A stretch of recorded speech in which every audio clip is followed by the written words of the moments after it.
Again Kumar बारिक को प्रमोद पति चलचित्र सम्मान प्रमोद पति ट्रस्ट तथा ओडिशा सरकार भाषा साहित्य और संस्कृति विभाग सौजन्य अनुष्ठित अभिनव भारतीय चलचित्र जनक प्रमोद पति 93तम जन्मवार्षिकी समारोह आयोजित होइछि।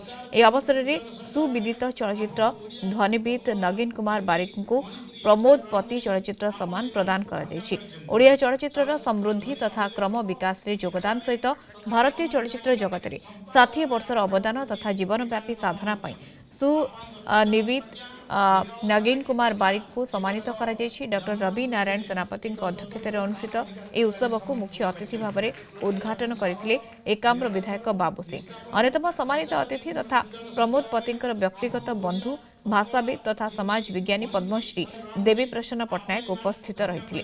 ए सम्मान प्रदान उत्सव में सम्मानित अतिथि भाव में जोगदे ओडिशा सरकार भाषा साहित्य और संस्कृति विभाग जुग्म सचिव देवेन्द्र प्रसाद दास और मुख्य वक्ता भाव में चलचित्र निर्माता तथा निर्देशक श्रीजुक्त हिमांशु शेखर खटुआ जोगदे।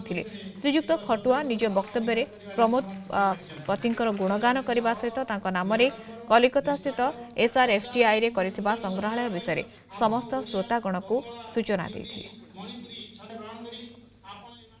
प्रमोद पति आज 93तम जन्मवार्षिकी तेणुक जनवरी 15 तारिख 1932 मसीह जन्म होता एवं प्रमोद पति ट्रस्ट एटा को प्रति वर्ष पालन करुच्ची। उत्सव रे से माने प्रमोद पति ना रे गोटे अवार्ड दौरान नगेन बारिक दीर्घ दिन तांकर ओडिया सिनेमा पाई तांकर जो अवदान अच्छी से दिखाई एटा गोटे सुखर कथा।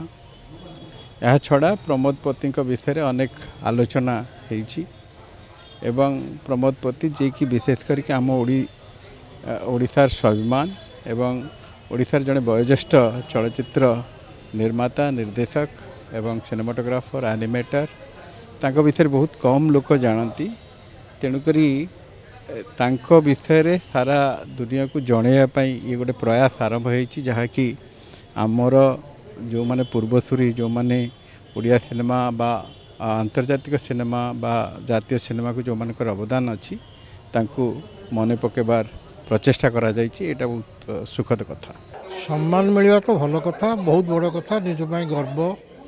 किंतु प्रमोद आप जमी पचारे प्रमोद पति ना रे सम्मानटा पाइबाटा आउरी अधिका गर्वर कारण प्रमोद पति को आम ओडिया माने जो माने फिल्म रे काम करूँ आम जानू जे फिल्म रो ओडिया है कि भी से होती भारत को दिग्दर्शन देथिबा विश्व को दिग्दर्शन देथिबा एनिमेशन फिल्म एक्सपेरिमेंटल फिल्म नुआ धरण सिनेमा करिकि से सारा विश्व में निजर परिचिति और भारतीय सिनेमा को परिचय कराई से भली जड़े व्यक्तित्व जिते ओडिया मु ओडिया हिसाब से ताक ना रे ए सम्मान पाइबाटा मो तो बहुत गर्वर कारण।